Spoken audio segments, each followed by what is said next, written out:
है बिल्डिंग्स जो उसका मेन कंसर्न था रेजिडेंशियल कमर्शियल में कन्वर्ट हो रहा है जी, और जो कमर्शियल में कन्वर्ट होता है उसके अंदर भी प्रॉपर ना सेफ्टी के नॉर्म्स लिए जाते, ना किसी चीज को ध्यान रखा जाता, ना पोल्यूशन के रिगार्ड्स में जो जो चीजें होनी चाहिए वो चीजें पूरी होती हैं। तो स्थानीय लोगों को इस चीज को लेकर के बहुत परेशानी है। सबके 6-6 मंजिल, 7-7 मंजिल, कुछ इधर जाए जामा मस्जिद की तरफ, बल्ली मारन की तरफ, जिसको ज्यादा सुप्रीम कोर्ट ने नोटिस किया है, 7-7 6-6 मंजिल कैसे बना सकते हो बिना पास कराए? और ये स्थानीय लोगों की जो पीड़ा समझी कि वो एक ईंट के लिए भी मना कर रही है और इसके लिए ये है इमीडिएट बेसिस पे ऑन द स्पॉट उस पे अरेस्ट हो जो भी इस चीज को बना रहा है। लोग तो यहाँ से चले गए, सब लोग सब छोड़ छोड़ के ही घर के नीचे। समस्या रहती है उनको, गाड़ी अंदर नहीं आ सकती, गाड़ी बाहर नहीं जा सकती।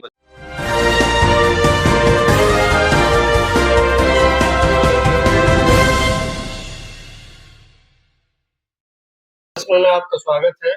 आज हम बात करेंगे अनुज भार्गव जी से, जो चांदनी चौक के व्यापार प्रकोष्ठ के सेशन नियोजक हैं।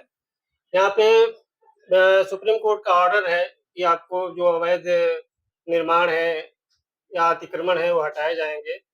तो इसके बारे में इनसे जानेंगे कि व्यापारियों में इसके लेकर के क्या राय है। सर नमस्कार।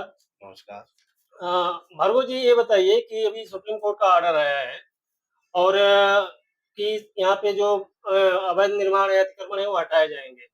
तो इसको लेकर के व्यापारियों में यहाँ पे किस तरह की राय है? क्या कोई रोष है किसी तरह का, या किस तरह का व्यापार प्रभावित होने वाले हैं? उदय जी, जो 18 जुलाई को माननीय सुप्रीम कोर्ट का जो ऑर्डर आया है जस्टिस सूर्यकांत और जस्टिस बागची द्वारा, हम चांदनी चौक के निवासी उसका बहुत ज्यादा स्वागत करते हैं। इससे आप ये समझ लिए कि कोई एक चीज के लिए अगर सुप्रीम कोर्ट को इंटरफेरेंस करनी पड़ रही है तो लोग किस लेवल पे उस चीज से परेशान होंगे। कि यहाँ सारी जितनी भी रेजिडेंशियल है बिल्डिंग्स जो उसका मेन कंसर्न था रेजिडेंशियल कमर्शियल में कन्वर्ट हो रहा है जी। और जो कमर्शियल में कन्वर्ट होता है उसके अंदर भी प्रॉपर ना सेफ्टी के नॉर्म्स लिए जाते, ना किसी चीज को ध्यान रखा जाता, ना पोल्यूशन के रिगार्ड्स में जो जो चीजें होनी चाहिए वो चीजें पूरी होती हैं। तो स्थानीय लोगों को इस चीज को लेकर के बहुत परेशानी है। सबके 6-6 मंजिल, 7-7 मंजिल, कुछ इधर जाए जामा मस्जिद की तरफ, बल्ली मारन की तरफ, जिसको ज्यादा सुप्रीम कोर्ट ने नोटिस किया है, 7-7 6-6 मंजिल कैसे बना सकते हो बिना पास कराए? और ये तो चांदनी चौक तो वैसे ही हेरिटेज की जगह है। तो इसको लेकर के परेशानी तो सबके अंदर है। पुलिस के पास एक लेडी का जिक्र भी किया था सुप्रीम कोर्ट ने 2022 में, वो गई थी तो सुनता नहीं, पुलिस के पास जाते हैं, पुलिस नहीं सुनती। और जो मुझे लगता है जो बिल्डर माफिया है इनको जो स्थानीय हमारे चुने हुए प्रतिनिधि हैं उनका संरक्षण प्राप्त है पूरा पूरा, तभी तो देखो कि पुलिस पे जाते हैं नहीं होता, एमसीडी में जाते हैं नहीं होता। मान्य सुप्रीम कोर्ट को इस चीज के अंदर इंटरफेरेंस लानी पड़ी। उसने कहा कि जो भी जनता है उसको इतना राइट है कि वो अपनी वीडियो या फोटोग्राफ्स खींच करके भी पुलिस को दे करके उसपे केस दर्ज करा सकती है। सुप्रीम कोर्ट ने कहा है कि एक ईंट भी नहीं लगा सकते आप।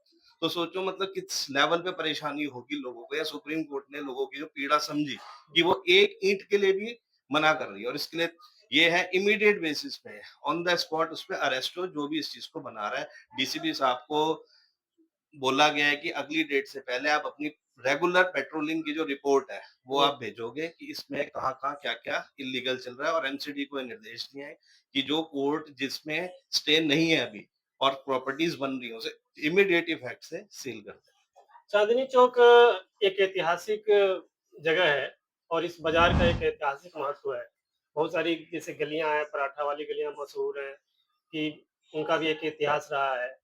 और 200, 250, 300 साल पुरानी मकानें हैं यहाँ पे, जर्जर अवस्था में भी होंगी। हुँ। आप कह रहे हैं कि उस पे और भी निर्माण होते जा रहे हैं, तो उसकी क्या स्थिति है, उसके बारे में क्या कहेंगे?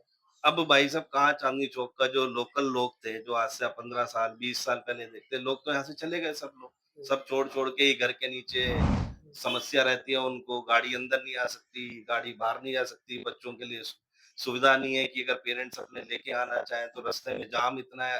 हर चीज़ की व्यवस्था सही नहीं है इस चीज़ को लेकर के। और जहाँ तक सुप्रीम कोर्ट का क्वेश्चनिंग है इस चीज़ को लेकर के, जो उन्होंने चीज़ें बोली हैं, उसमें ये तक बोला गया है कि इतना ज़्यादा परेशानी उस लेवल तक है कि वहाँ पर बिल्डर्स को लेकर के और एमसीडी के ऑफिशियल्स के इनके आपस में गठजोड़ बताया गया और ये बोला गया कि इनके अगेंस्ट सीबीआई इंक्वायरी स्टार्ट करेंगे।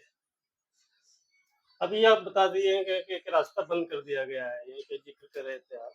तो उससे क्या प्रभावित हो रहे हैं? तो ये व्यापार। प्रभावित, वो तो हर गली के बाहर बूम बैरियर लगे हुए हैं, उसके लिए लोग के हाई कोर्ट के अंदर जो हमारी मार्केट एसोसिएशन है वो केस भी लड़ रहे हैं उस चीज़ को लेकर के। हुँ। जो लोकल लोग हैं उनके लिए रहना सवेरे 9 से बाद और शाम को 9 से पहले वो अंदर आ ही नहीं सकते। तो हमें तो ऐसा फ़ील होता है कि हमें एक चारदीवारी में जेल के अंदर बंद कर दिया गया है। चाहे वो वहाँ का निवासी हो, वो बूम बैरियर को क्रॉस करके बाइक तक अंदर नहीं ला सकता। तो समस्या बनी हुई है वो कोर्ट के अंदर पेंडिंग है मैटर उसके ऊपर कर रहे हैं ये कार्रवाई। तो हो गई आने-जाने की दिक्कत। व्यापार पे क्या असर पड़ रहा है इसका? व्यापार पे लोग आएँगे कैसे? हुँ, अंदर ही नहीं आ पाएँगे, अब रिक्शा ही नहीं आ सकती, कोई महिला बुजुर्ग है, कोई बच्चे हैं, वो अंदर कैसे आएँगे गलियों के अंदर? अगर दरीबे से आप रास्ता बंद कर दोगे या चांदनी चौक से स्टेशन की तरफ से आ रहे हो, वहाँ बूम बैरियर, अंदर ही नहीं आ सकता आदमी। जैसे सोने की कोई शॉपिंग करना चाहता है, उसकी आज की डेट में सोना इतना महँगा है कि 10 लाख, 5 लाख का सोना कोई बहुत बड़ी चीज़ नहीं है। वो हुँ। अपनी दुकान से लेके बाहर तक जाएगा कैसे? गाड़ी नहीं आ सकती उसके अंदर। तो व्यापारी तो इस चीज़ से परेशान है कि उनके कस्टमर अंदर नहीं आते। अभी जो सुप्रीम कोर्ट का ऑर्डर है, आप बता रहे हैं कि कम से कम यहाँ पे ऑर्डर है कि 70% जो है अवैध निर्माण है, उसको गिराए जाएँगे। उस गिराए जाएँगे तो व्यापार तो प्रभावित होगा। अभी यहाँ पे एमसीडी का उपचुनाव भी होने वाला है, तो उस पे क्या असर पड़ेगा? देखिए जी, जो सुप्रीम कोर्ट का ऑर्डर है वो अलग चीज़ लेकिन जो उनका ऑर्डर है उसको हमें चुनाव को साइड में रखते हुए दोनों हाथों से स्वागत करना चाहिए। कि सुप्रीम कोर्ट एक ऐसी जगह पे पहुँचा जिसने स्थानीय लोगों का दर्द समझा। और अगर एमसीडी की बात होगी तो सुप्रीम कोर्ट तो कह रही है बिना एमसीडी के और ये बिल्डर माफिया को बिना मिले तो बन ही नहीं सकती। तो जो भी एमसीडी में चुनाव होगा उसके अंदर एक अच्छा कैंडिडेट आना चाहिए जो इन चीज़ों को समझे और एमसीडी में जो भी गड़बड़ है, जो भी चीज़ें सही नहीं चल रही, उनको सही कराए। इस चीज़ का जो व्यापारियों में अगर नाराज़गी होगी, उसका असर कुछ पड़ेगा चुनाव पे?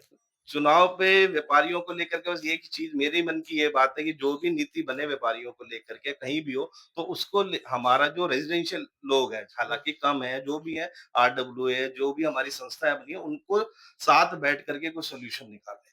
ऐसे नहीं कि खाली व्यापारियों के साथ बैठ जाओ या खाली लोकल रेज़िडेंशियल के साथ बैठो, आप दोनों के साथ बैठें, जो भी हमारा प्रशासन है या जो भी यहाँ के स्थानीय प्रतिनिधि हैं, वो दोनों को साथ लेके चलेंगे तो एक अच्छा रिज़ल्ट आएगा कि उनकी प्रॉब्लम उनको समझ आएगी, रेज़िडेंशियल की प्रॉब्लम बिज़नेस वालों को समझ आएगी। इससे क्या होगा, हमारे बीच में आपस में बहुत अच्छा तालमेल रहेगा और एक व्यापार को अच्छा मिलेगा आगे का असर।